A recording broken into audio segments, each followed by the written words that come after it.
Hello everyone, मैं बलदेव सिंह रंधावा। आइए बात करें एमजीएस यूनिवर्सिटी बीकानेर के लॉ फाइनल के 7वें पेपर, जिसका नाम है arbitration, conciliation and alternative disputes resolution systems.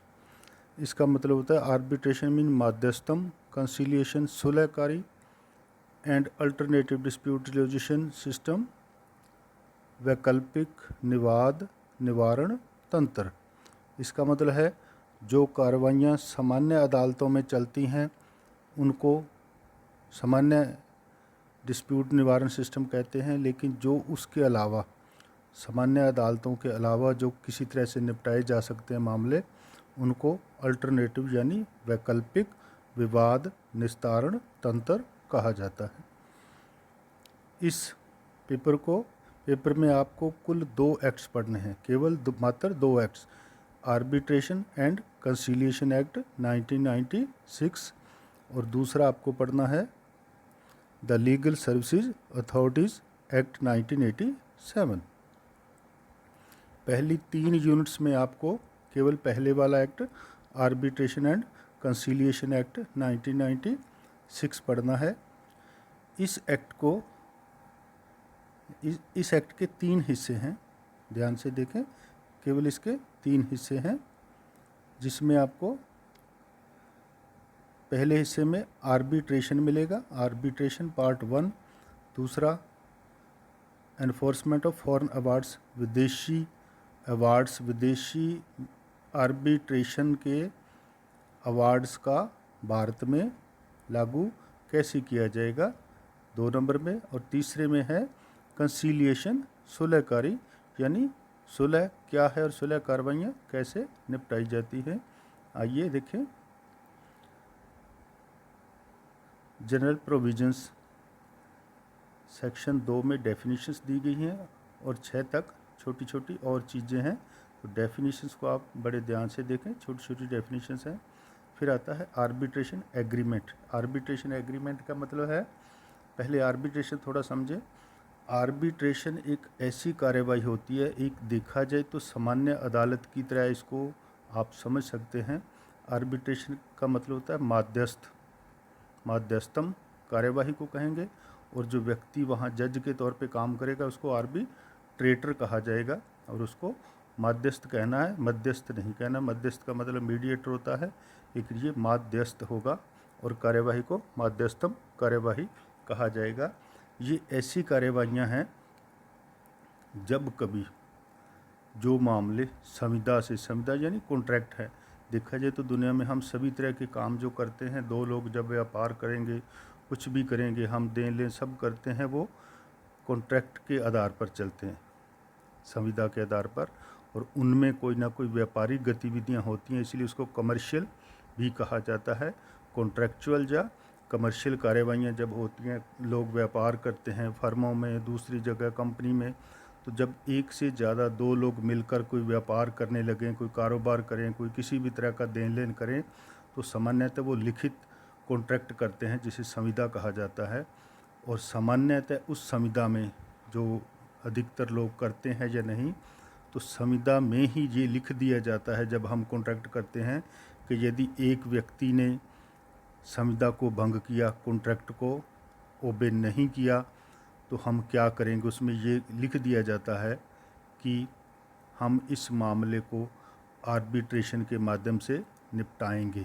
तो इसको कह दिया जाता है कि कॉन्ट्रैक्ट में ही आर्बिट्रेशन का प्रावधान कर लिया गया था। इसकी डिटेल भी कहीं कहीं कर ली जाती है कि आर्बिट्रेशन कैसे अपॉइंट किया जाएगा, उसके खर्चे कौन दोगा, आर्बिट्रेटर कहाँ नियुक्त किया जाएगा, किसको किया जाएगा। चीज़ें डिटेल में लिखी भी जा सकती है और नहीं भी, और ये चीज़ें बाद में जब कभी डिस्प्यूट हो गया तो उसके बाद भी कार्रवाई हो सकती है और आर्बिट्रेटर से नियुक्त किए जा सकते हैं। तो आता है आर्बिट्रेशन एग्रीमेंट। यही इसको आर्बिट्रेशन एग्रीमेंट कहा जाएगा कि जब आर्बिट्रेशन नियुक्त करेंगे आर्बिट्रेटर, तो कैसे करेंगे। सामान्यतः ये एक ऐसी कार्रवाई है, उदाहरण के तौर पे बताऊं, आप गाड़ी फाइनेंस करवाते हैं किसी प्राइवेट कंपनी से या बैंक से, तो बहुत सारे कागजात वहाँ साइन करवाए जाते हैं जिनको हम ध्यान से नहीं देख पाते। उन्हीं में एक इस तरह का आर्बिट्रेशन एग्रीमेंट वो एडवांस में हमसे करवा लेते हैं, जिसमें लिखा रहता है कि यदि हमने किस्तें समय पर नहीं भरी, कुछ और वायलेशन किया, तो हमारा मामला किसी आर्बिट्रेटर के द्वारा सेटल करवाया जा सकेगा। और हमें पता नहीं होता, हम किस्त उसकी भरते नहीं, कुछ ना कुछ वायलेट करते हैं और बाद में पता चलता है मामला आर्बिट्रेटर को चला गया। तो वहाँ होता ये है कि आर्बिट्रेटर कानून के ज्ञाता साधारण व्यक्ति ही होते हैं, जो रिटायर्ड जज भी हो सकते हैं, अच्छे वकील भी हो सकते हैं, दूसरे भी हो सकते हैं। तो एक बनी हुई संस्था जो रजिस्टर्ड संस्था होगी, सामान्यतः न्यायालयों के माध्यम से काम करती है, उसमें उनका रजिस्ट्रेशन रहता है। और जिन लोगों को अपना कोई विवाद निपटाना होगा वो वहाँ से आवेदन करके अपनी मर्ज़ी से किसी आर्बिट्रेटर को चुन सकते हैं, उस आर्बिट्रेटर को चुन सकते हैं और उसका नाम सेटल कर सकते हैं कि हम आपसे अपना मामला निपटवाएंगे या उसको सेटल करवाएंगे। तो उसको कहा जाता है आर्बिट्रेशन एग्रीमेंट। इस तरह से दो व्यक्ति या दो पक्षकार जिनके मध्य कुछ डिस्प्यूट हुआ है, वो किसी तीसरे व्यक्ति को आर्बिट्रेटर के तौर पर अपॉइंट करेंगे और उसको अपना मामला सेटल करने के लिए हैंड ओवर कर देंगे। और ये सारी शर्तें लिखी हैं सेक्शन 7 से 9 में। फिर आता है आर्बिट्रल ट्रिब्यूनल कंपोजिशन। पहले में सिर्फ एग्रीमेंट होगा, दूसरे में होगा कि वो कंपोजिशन कैसे होगा, आर्बिट्रल ट्रिब्यूनल कैसे काम करेगा, उसको ट्रिब्यूनल कहा जाएगा। तो यदि उसमें शर्तें नहीं लिखी तो एक व्यक्ति हो सकता है छोटे मामलों में। यदि मामले बड़े हैं, बहुत ज़्यादा किसी तरह से उसमें इन्वॉल्वमेंट है, पैसे की, मनी की, अधिकारों की, तो 2 से ज़्यादा सामान्य तौर पे इनको ओड नंबर में रखा जाता है ताकि बहुमत या उनका वोटिंग राइट ज़्यादा रहे, तो ओड नंबर किए जाते हैं। तो इस तरह का भी कहा जाता है कि यदि एक आर्बिट्रेटर एक पक्ष का दूसरे को दूसरा चुन लेगा और वो दोनों मिलकर किसी तीसरे को चुन सकते हैं, 3, 5, 7 जितने भी हों ओड में हो सकते हैं। और यदि छोटा मामला तो सिंगल भी हो सकता है। ये इसकी कंपोजिशन रहती है सेक्शन 10 से 15 में आप पढ़ें। और आगे है ज्यूरिसडिक्शन। आर्बिट्रेटर किन मामलों पर कार्रवाई करेगा या मामले पर कार्रवाई कैसे करेगा, तो सामान्यतः तो उसी मामले के उसी बिंदु जो उसको सौंपे गए हैं, उन्हीं बिंदुओं में कुछ बिंदु जो निकलते हैं उन्हीं पर उसका ज्यूरिसडिक्शन रहेगा, बाहर उसका कोई ज्यूरिसडिक्शन नहीं रहता और उन पर वो अपना मामला तय करेगा, यही उसका ज्यूरिसडिक्शन है। फिर आता है कंडक्ट ऑफ आर्बिट्रल प्रोसीडिंग्स। इसको आप सेक्शन 18 से 27 में पढ़ें कि कार्यवाहियाँ, आर्बिट्रेशन की कार्यवाहियाँ कैसे चलती हैं। सामान्यतः इसमें सबसे बढ़िया जो आर्बिट्रेशन का फ़ायदा रहता है कि जो लोग आर्बिट्रेटर नियुक्त करते हैं वो अपनी इच्छा से अपनी जगह नियुक्त कर सकते हैं कि हमें आपको कहाँ बैठना चाहिए, जहाँ उनको सुविधा हो वो वहीं अपनी एविडेंस उसको प्रोवाइड करवाएंगे, डॉक्यूमेंट्स करवाएंगे, दूसरी चीज़ें करवाएंगे। अपनी सुविधा अनुसार उनको टाइम ले सकते हैं, डेट तय कर सकते हैं, जो विटनेस देने हैं वो तय कर सकते हैं। सिंपल कार्रवाइयाँ होंगी, सिंपल रूल सीपीसी और सीपीसी और एविडेंस के सादे रूल्स अपनाए जाएंगे और तमाम कार्रवाइयाँ उनको पहले बता दी जाएंगी आर्बिट्रेटर कि हमें इन बिंदुओं पर आपका फ़ैसला चाहिए। सब कार्रवाइयाँ होने के बाद वो अपना फ़ैसला देगा, लेकिन जो फ़ैसला होगा उसकी जो वैलिडिटी होगी वो सिविल कोर्ट के फ़ैसले की तरह ही होती है। इसलिए ये सारे कार्रवाइयाँ सस्ती भी पड़ती हैं, आसान भी होती हैं और इजी भी होती हैं, जल्दी भी हो जाती हैं और दोनों पक्षकारों की मन मर्जी से होती है। कुछ बिंदुओं पर सहमत हो जाएं तो वो पहले कहते हैं कि हमें सिर्फ इन बिंदुओं पर आपका डिस्प्यूट का जो हमारे पर फैसला आपका चाहिए, बाकी पर हम सहमत हैं। और उन सब बिंदुओं पर जब वो अवार्ड पारित करता है, जिसको हिंदी में पंचाट कहा जाता है, तो वो सिविल कोर्ट के फैसले की तरह होगा और उसकी जो पालना है वो सामान्य फैसले की तरह करवाई जा सकती है। अब आते हैं यूनिट 2, इसमें है आर्बिट्रल अवार्ड। 27 तक उसकी प्रोसीडिंग हुई, 18 से 31 में आपको पढ़ना है अवार्ड्स। जब आर्बिट्रेटर अपना अवार्ड दे देगा, अपना फैसला दे देगा, तो उसको पंचाट कहा जाएगा। 18 से 31 में उसमें क्या क्या कुछ होगा वो तमाम चीज़ें इसमें लिखी जाएंगी, छोटी से छोटी चीज़, अवार्ड के खर्चे, ब्याज, चीज़ें कहाँ कैसे पालना करनी है और किस किस तरह से होगा, ये सारी चीज़ें आपको 18 से 31 में पढ़ेंगे। फिर आता है टर्मिनेशन ऑफ प्रोसीडिंग्स, जब पूरी कार्रवाई उस आर्बिट्रेशन के संबंध में ख़त्म हो जाएगी तो टर्मिनेशन हो जाएगा, कार्रवाई समाप्त होगी और आर्बिट्रेटर ये डिक्लेयर कर देगा कि फ़ैसला पूरी तरह से ख़त्म हो गया, इसके मुताबिक अब कोई प्रोसीडिंग पेंडिंग नहीं है और उस आर्बिट्रेशन को उस मैटर के संबंधित समाप्त घोषित कर दिया जाएगा। सेक्शन 32 में आप पढ़ेंगे। फिर आता है setting side the arbitral award. अब कोई व्यक्ति उस फैसले से डिसएग्री हो गया तो वो उसको वापस आवेदन कर सकता है कि आप इन बिंदुओं पर आपका फैसला मैं नहीं मान रहा और आप इसको इस तरह से पलट कर दोबारा करें, तो ये आएगा अपास्त करना। फिर आता है एनफोर्समेंट और ऑफ आर्बिट्रल अवार्ड्स। यदि जब वो फैसला हो गया, सामान्यतः ये फैसला दोनों पक्षों की सहमति से होता है और दूसरा उसको सामान्यतः मान लेता है और उसकी जो भी ऑर्डर होगा उसकी पूर्ति कर देगा। लेकिन यदि कभी नहीं भी करता तो उस फैसले को फिर सामान्य सिविल कोर्ट जो उस एरिया की है उसको भेजा जाएगा और वो उसको वैसे ही एग्जीक्यूट करवाएगी जैसे सीपीसी ऑर्डर 21 में सामान्य न्यायालय अपने फैसलों को लागू करवाते हैं, जो आपने सीपीसी में पढ़ा। अब आता है अपील। सामान्यतः आर्बिट्रल के फैसलों के खिलाफ कोई अपील नहीं होती क्योंकि दोनों ही लोगों ने अपनी मर्जी से फैसला करवाया है और सहमति से करवाया है, हर बिंदु पर सहमत हुए, लेकिन फिर भी अपील की जा सकती है। अपील कुछ निश्चित बिंदुओं पर की जा सकती है जो दिए गए हैं कि मुझे नहीं सुना गया, एक तरफा सुना गया, नेचुरल जस्टिस की हानि हुई, उसने उस विधि को माना जो नहीं थी, या वो एग्रीमेंट जो हमारा हुआ था उससे बाहर जाके उसने फैसला दिया। तो इस तरह से कुछ निश्चित बिंदुओं पर दूसरी पार्टी या एग्रीव्ड पर्सन अपील कर सकता है। फिर आता है code of ethics for arbitrators. अब ये आर्बिट्रेटर्स भी सामान्य व्यक्ति हैं, तो इनके लिए कुछ नीति नियम बने हुए हैं कि वो कैसे होने चाहिए।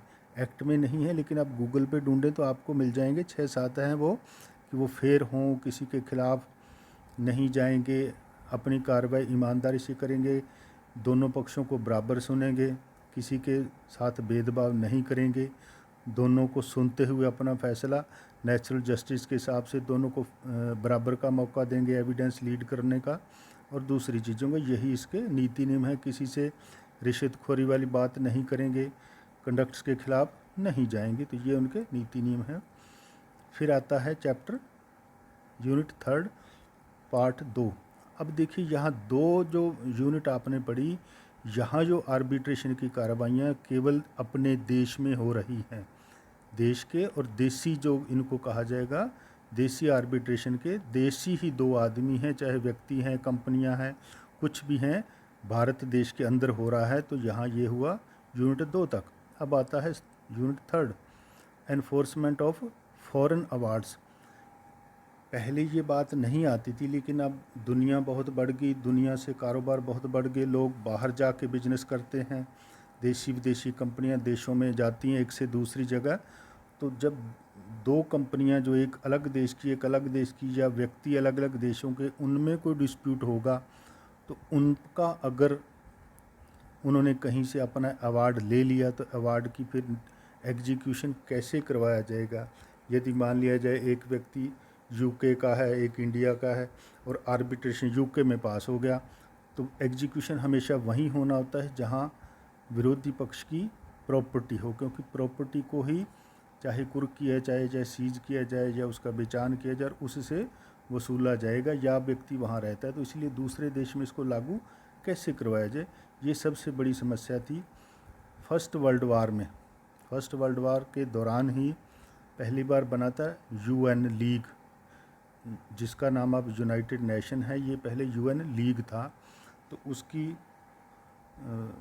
बनने के बाद 1927 में जिनेवा, स्विट्ज़रलैंड की राजधानी जिनेवा में एक कन्वेंशन हुआ अभिसमय, जिसको कन्वेंशन ऐसा होता है कि जिसमें देश भाग लेते हैं और देशों के प्रतिनिधि भाग लेते हैं, वो कुछ बिंदुओं पे चर्चा करते हैं, उन चीज़ों को मानते हैं, कुछ नतीजे निकलते हैं, उन मीटिंग्स को कहा जाता है कन्वेंशन।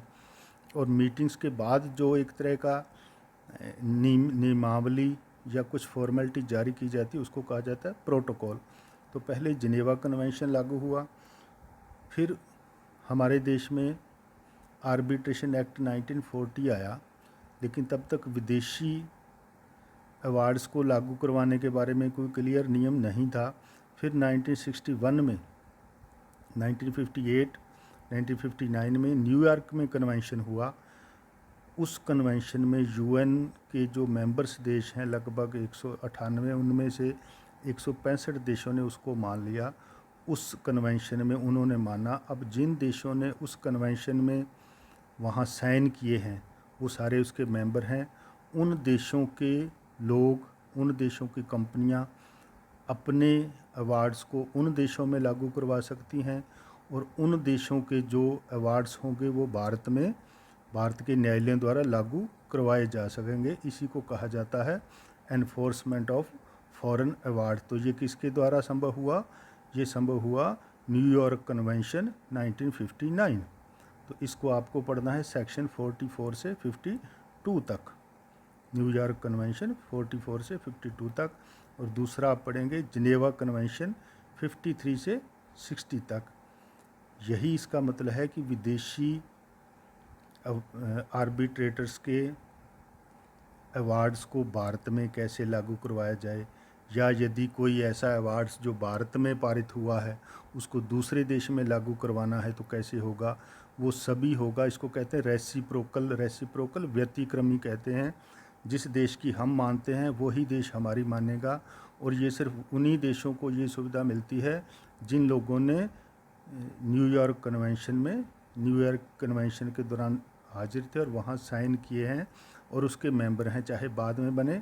आज लगभग 165 देश इस न्यूयॉर्क कन्वेंशन के मेंबर हैं। हालांकि यूएन के मेंबर तो लगभग 200 के करीब हैं, लेकिन वहाँ सिर्फ 165, 20 अगस्त 2020 तक का डाटा था, इतने लोग मेंबर हैं। तो इस तरह से आपको न्यूयॉर्क कन्वेंशन और जिनेवा कन्वेंशन पढ़ेंगे तो आपको ये चीज़ क्लियर होगी कि विदेशी पंचायतों को लागू या फॉरेन अवार्ड्स को लागू कैसे करवाया जाए। फिर आता है इंटरनेशनल आर्बिट्रेशन। ये सेक्शन 2F में आप पढ़ेंगे कि किसको कहा जाएगा। तो सिंपल ये कहा जाता है कि जब ऐसा मामला एक ऐसे व्यक्ति का, ऐसे दो लोगों के बीच एक आर्बिट्रेशन हुआ है जिसमें एक व्यक्ति भारतीय मूल का नहीं या विदेशी है, या एक कंपनी जो विदेश में इनकॉर्पोरेटेड या निगमित है, या ऐसी देशी कंपनी जिसका सारा कारोबार भारत से बाहर से मैनेज होता है। यानी तीनों में कोई शर्त हो, एक देशी हो एक विदेशी, और उसको इंटरनेशनल आर्बिट्रेशन, उसको विदेशी कहा जाएगा, और उसके द्वारा जो पारित फैसला होगा उसको इंटरनेशनल आर्बिट्रेशन कहा जाएगा। फिर आते हैं, इसी में आगे आपको पढ़ना है, इसी यूनिट का तीसरा हिस्सा है, एक्ट का तीसरा हिस्सा पार्ट 3, कंसीलिएशन। कंसीलिएशन को कहा जाता है सुलहकारिता।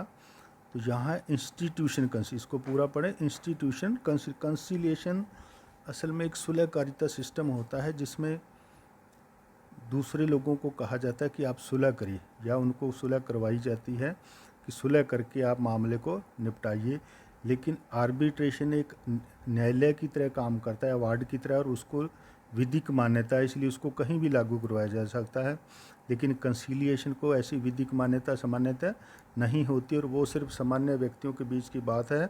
और कंसीलिएशन में जब वो किसी कंसीलिएशन पर पहुंच जाते हैं, सुलह पर पहुंच जाते हैं, तो उस मैटर को या तो आर्बिट्रेशन को हैंड ओवर कर दिया जाता है या सामान्य अदालत को हैंड ओवर कर दिया जाता है, और सामान्य अदालत उस पर अपनी मोहर लगा देती है और वो एक अवार्ड का हिस्सा बन जाता है।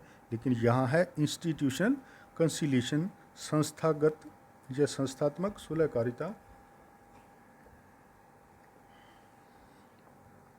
इसको आप ऐसे समझें, कंपनियां जैसे हमारे बिजली महकमा है इंडिया में, यदि आपका बिजली का बिल ज़्यादा आया तो आप वहां जाके अपनी एप्लीकेशन दर्ज करवा सकते हैं कि इस तरह मेरा बिल नहीं आना चाहिए, या तो कहीं मीटर में फॉल्ट है या गलत रीडिंग है।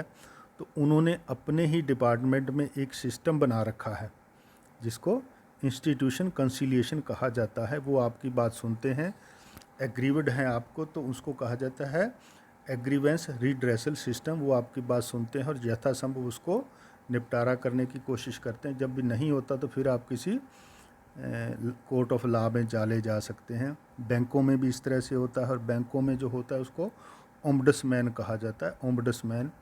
बीमा कंपनियां भी इस तरह की इंस्टीट्यूशन कंसिलिएशन रखती हैं, वो अपने कुछ बड़े अफसरों को अपॉइंट कर देते हैं जो इस तरह से लोगों की बात सुनते हैं, उसको कहा जाता है इंस्टीट्यूशन कंसिलिएशन।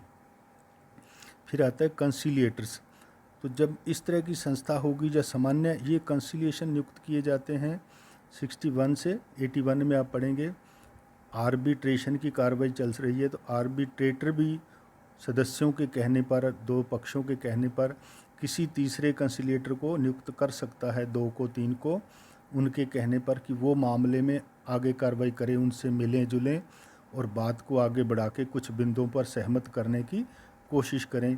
ये अदालतों में भी चलता है, ये अपनी फैमिली लॉ में भी सिस्टम है, और ये प्री लिटिगेशन सिस्टम लोक अदालत में भी है कि लोगों को सुलह करवाओ, उनको किसी एग्री अपॉन होने पर बिंदु पर पहुंचाया जाए, उसको कहा जाता है कंसिलिएशन। और वहाँ जो व्यक्ति नियुक्त किए जाएंगे उनको कहा जाएगा कंसिलिएटर्स। तो आता है अपॉइंटमेंट ऑफ कंसिलिएटर्स, सुलहकारों की नियुक्ति, सेक्शन 64 में पढ़ेंगे।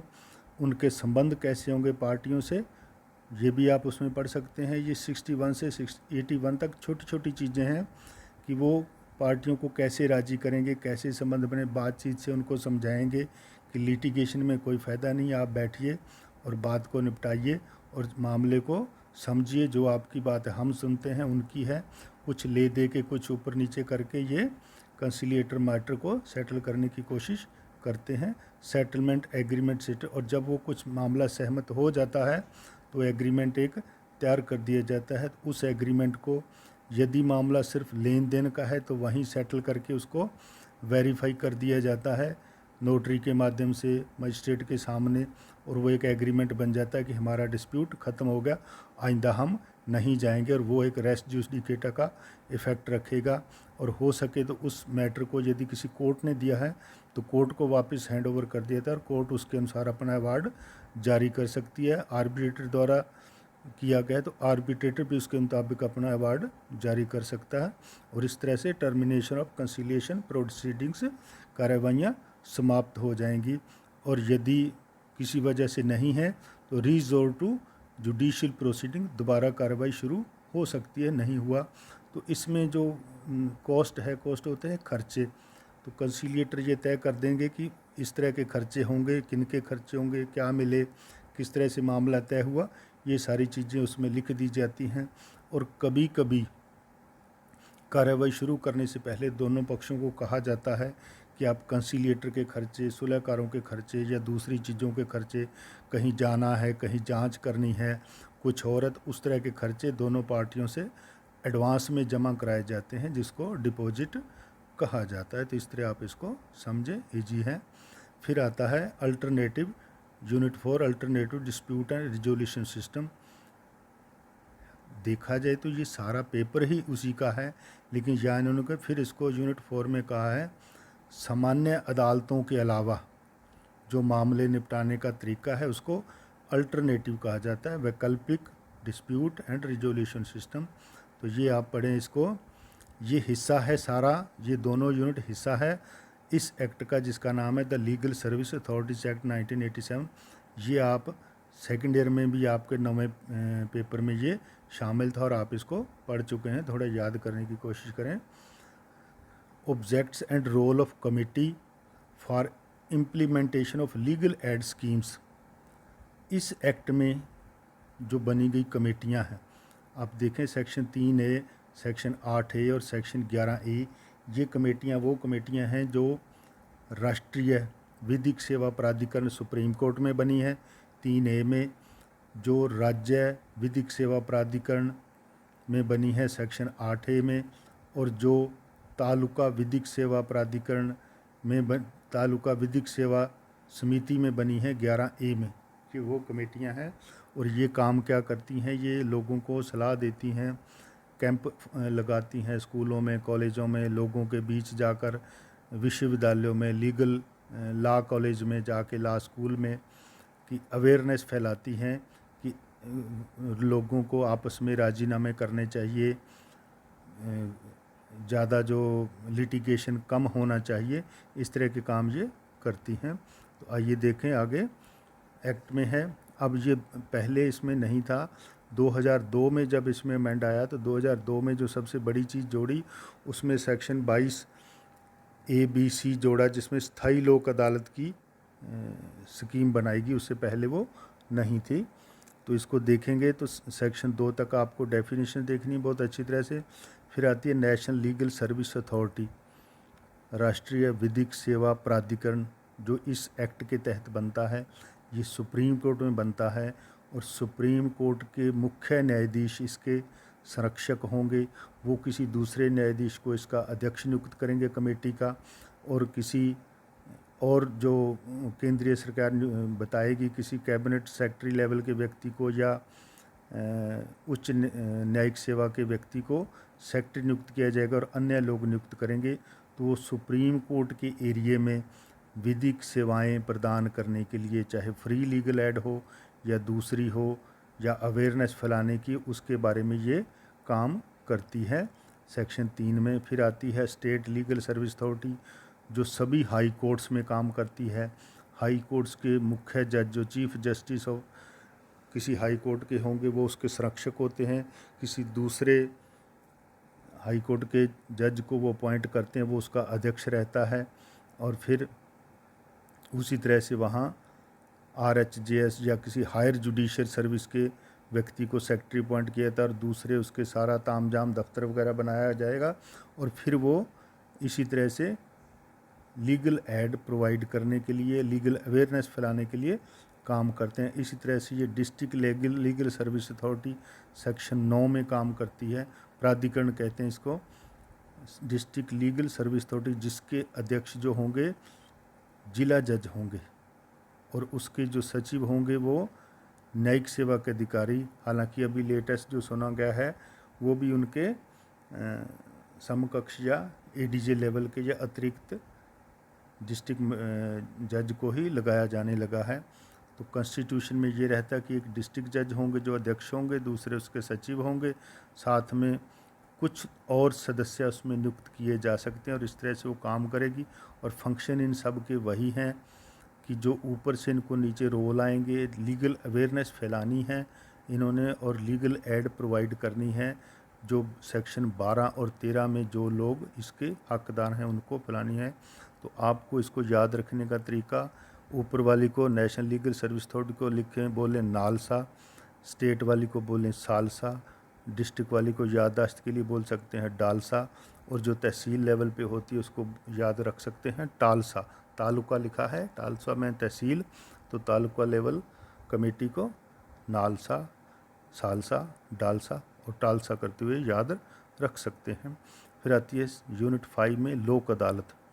लोक अदालत सेक्शन 19 में बनाई जाती है। सामान्यतः लोक अदालतें वो होती हैं जो लोगों की अदालतें हैं, लोगों को अवेयर करके उनके मामलों को इजी तरीके से निपटाने की कोशिश करती हैं। चाहे सामान्य अदालतों में चल रहे मामलों को भी समय समय पर उठाकर लोक अदालत की व्यवस्था अनुसार उनको निपटाया जाता है। और यदि कोई व्यक्ति और चाहे जिसका मामला भी कहीं नहीं गया तो वो लोक सेवा प्राधिकरण के सचिव को एप्लीकेशन दे सकता है और उस मामले को बिना अदालत में गए ही निपटाने की कोशिश इसमें करते हैं। तो इसका ऑर्गेनाइजेशन है, उसमें जुडिशियल मेंबर्स रहते हैं और दूसरे लोगों को जो विधिक सेवा से या लोक सहायता से जुड़े रहते हैं, समाज सेवा से, उनको अपॉइंट करके ये फंक्शन करती है ऑर्गेनाइजेशन। कोग्निजेंस कैसे करती है, तो सेक्शन 20 में दिया गया किन अपराधों का या किन मामलों का इनको कोग्निजेंस करना है। ये लगभग सभी तरह के मामलों का विचारण कर सकते हैं। तो इनका अवार्ड कैसे पारित होगा, सेक्शन 21 में अवार्ड है। इसके द्वारा दिया गया अवार्ड सिविल न्यायालय की डिग्री के बराबर ही होता है और वही उसकी पालना होती है। पावर्स इनको, जिन मामलों की इनको शक्ति दी गई है, सभी तरह के सिविल मामले और क्रिमिनल मामले वो जो कंपाउंडेबल होते हैं, शमनीय होते हैं, जो पक्षकारों की सहमति से या न्यायालय की इजाज़त से जिनमें राजीनामा हो सकता है, वही मामले वहाँ आ सकते हैं, उससे ज़्यादा के मामले वहाँ नहीं हो सकते। फिर आता है परमानेंट लोक अदालत, स्थायी लोक अदालत।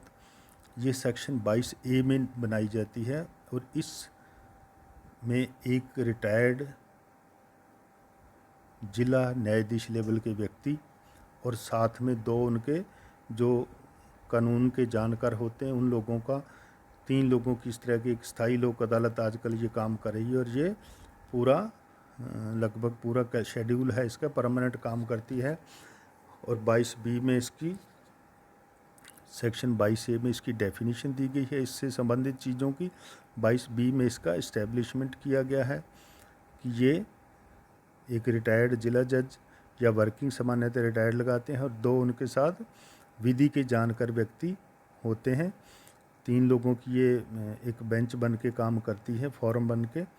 और फिर इसमें कॉग्निजेंस ऑफ केसेज, ये पब्लिक यूटिलिटी जन उपयोगिता के मामले जितने भी हैं, सरकारी गैर सरकारी सभी तरह के जो जनता की सामान्य सेवा से जुड़े हुए मामले हैं उन मामलों को यहाँ सुना जाता है। बीमा, बैंकिंग, रेल, टेलीफोन, पानी, बिजली, नगर परिषद, ये सभी तरह के मामले यहाँ लगाए जा सकते हैं।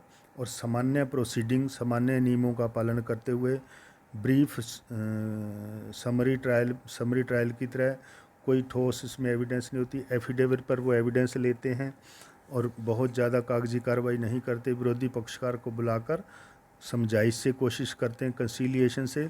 यदि नहीं मानता तो फिर अवार्ड वो पारित कर देते हैं। इस अवार्ड की कोई अपील नहीं होती, केवल रिट अगर हो सके तो होती है। और इस तरह से ये काम करती है और बड़ा अच्छा काम कर रही है। फिर आता है study of other alternative dispute resolution system in brief such as nyaya panchayat and family court. तो न्याय पंचायत जो है इसको सामान्य नाम जो ग्रामीण न्यायालय अधिनियम नाम से एक एक्ट है 2008 का, ग्रामीण न्यायालय अधिनियम 2008, उसके द्वारा ग्रामीण स्तर पर या जिलों में ग्राम न्यायालय के नाम से न्यायालय स्थापित किए गए हैं जो मामलों की समरी ट्रायल करता है। जो छोटे मामले हैं उनमें समरी ट्रायल करेगा, सिविल में भी और फौजदारी के भी उनको आते हैं। और उनकी सीधी अपील फिर होती है जिला जज और सेशन न्यायालय को। तो इसको कहते हैं न्याय पंचायत। ये इजी काम करने के लेवल पे काम करता है। ग्राम न्यायालय सामान्य है। दूसरी और चीज़ें और भी इस तरह के छोटी मोटी हो सकती हैं, जैसे लोक अदालत इसमें आएगी। जस्टिस PN भगवती ने 1980 में इसको शुरू करवाया था और ये उसी का एक नतीजा है कि आज ग्रामीण न्यायालय या दूसरी चीज़ें चल रही हैं। और इसी तरह की है फैमिली कोर्ट्स। फैमिली कोर्ट में भी जो आजकल मामले निपटाए जाते हैं वो आपसी समझाइश से निपटाने की कोशिश करी जाती है, जिसमें सुलहकारी दूसरी चीज़ें और इस तरह से ये आता है। और इस तरह से ये छोटी छोटी चीज़ें हैं, इजी हैं, लेकिन आप इसको आराम से समझ कर करें। और इस तरह से इसके साथ जो 4 लीडिंग केसेस भी हैं, अगर चाहें तो आप कर सकते हैं, लेकिन बदली हुई परिस्थितियों में इजी लगे तो कीजिए, अदरवाइज आप आराम से इन दोनों एक्ट्स को, एक एक्ट आपने पढ़ा हुआ है इसमें दोनों यूनिट निकल जाएंगी, सबसे इजी है और पहले वाली में आप इसको निकाल सकते हैं। तो इस तरह से बहुत मुश्किल नहीं है, कीजिए। और okay, thank you, good luck.